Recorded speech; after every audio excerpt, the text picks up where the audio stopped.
by popular demand, after 14 years as a player in the AFL system, I'm going to give you the top 10 grounds to play at in the AFL as an AFL player. Let's get into it. Number 10, TIO Stadium. That's right, in Alice Springs, right in the middle of Australia. Scenery's beautiful. Got to say, there's cliffs in the background. There's all sorts of things happening. The grass is green, and the atmosphere, the crowd. Anytime any of my Indigenous teammates got near it, just the crowd used to go absolutely crazy. Number 9, Metricon Stadium. Yes, on the Gold Coast, beautiful weather, sunny. Sometimes you feel like you're on a holiday there. We played there in 2020, every game pretty much the entire season. Felt like we were on some sort of resort there. Pity the stands aren't often full. Number 8, the SCG, the Tradition, very small oval, which used to make it a little bit easier as a backman, but sometimes you'd end up one-on-one on Buddy Franklin in the goal square with no one in your forward half. So wasn't the happiest player as a backman. There's a noticeable slope on the ground. It goes from like left to right or right to left, depending on where you're standing, but you can actually see it. If you stand on one side of the ground, sometimes you can't see the other side. Number 7, Marvel Stadium. Yes, Telstra Dome, Etihad Stadium, Colonial Stadium. They don't open the roof anymore, and it's a pity because the only game I ever received Brownlow votes was in an open-roofed Colonial Stadium. I reckon it was back that far. And it rained. It was raining. I got the one Brownlow vote, my one and only in my career. That's why it comes in at number 7. Number 6, Launceston, UTAS, York Park, whatever you want to call it.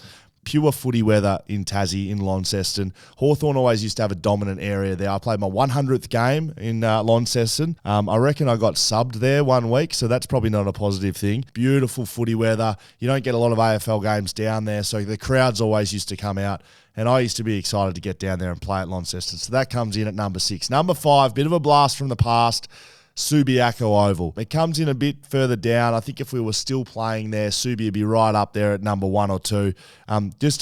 They're a really good home ground advantage Subiaco used to provide. It was longer than any ground. The grass was always shorter. It always felt like a quick deck, like running around on a cricket pitch at stages.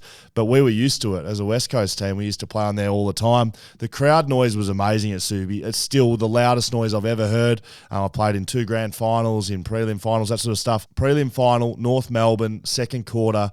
West Coast hadn't kicked a goal for the game. The first goal we kicked, Josh Kennedy takes a mark, plays on, kicks the goal, and the crowd, it was almost like they were pent-up rage that was released by Josh Kennedy kicking that goal. Still the loudest I've ever heard. I've also kicked numerous Goal of the Year contenders there as well. I'm running bounces, balking, carrying, bouncing. Back when I used to be able to do that, Subiaco used to be the place that I used to get those done. So Subi comes in at number 5. Staying in Western Australia, number 4, Optus Stadium, the new MCG, the mini MCG. They built it to replicate it. The facilities are unreal, the best in the AFL, both for players, for fans. A packed Optus Stadium is electric. The second loudest after the Josh Kennedy goal was when Lewis Jetta, qualifying final against Collingwood, kicks the goal to effectively win the game, does the Cristiano Ronaldo celebration. You got 55,000 people going absolutely bananas. And it's a big reason why West Coast, I think, when they were a good team, used to be able to perform at the MCG, was because Optus feels like the MCG. As a player, when you run out of the race, it's a very similar feeling, MCG versus Optus Stadium. Number 3, I'd say most people would think this is at number 1, but number 3, the MCG, the home of footy, where grand final should be played forever. I'm a big proponent of that. As a player, it's just a spectacular ground to be at. There's a long walk up the race. You come out of the players' room and you got a big long walk through the car park, and there's a big ramp, so it's a big build up. Feel like you're walking into a coliseum. A little bit of insight for you. The best shower soap in the league at the MCG, really fluffy, really foamy. You can really lather yourself up in spend a lot of time in those showers after both wins and losses. And I will say, having tested all of them, if this was a top 10 shower soaps in the AFL in terms of ovals, MCG be right at the top. But they come in at number 3. Number 2, Hobart. Yes, we're back in Tassie, Blundstone Arena. In terms of football feelings, in terms of pure footy people and when you get there and how you feel, it's cold. It's sometimes sunny though, so it's freezing cold but sunny. The grass is immaculate. Never looked better. There's about 3 games played down there a year. I know they've got the local leagues going, but AFL, I've just never played on a better looking ground. Number 1, big build up. Drum roll please. You know how to do it. Adelaide Oval, number 1.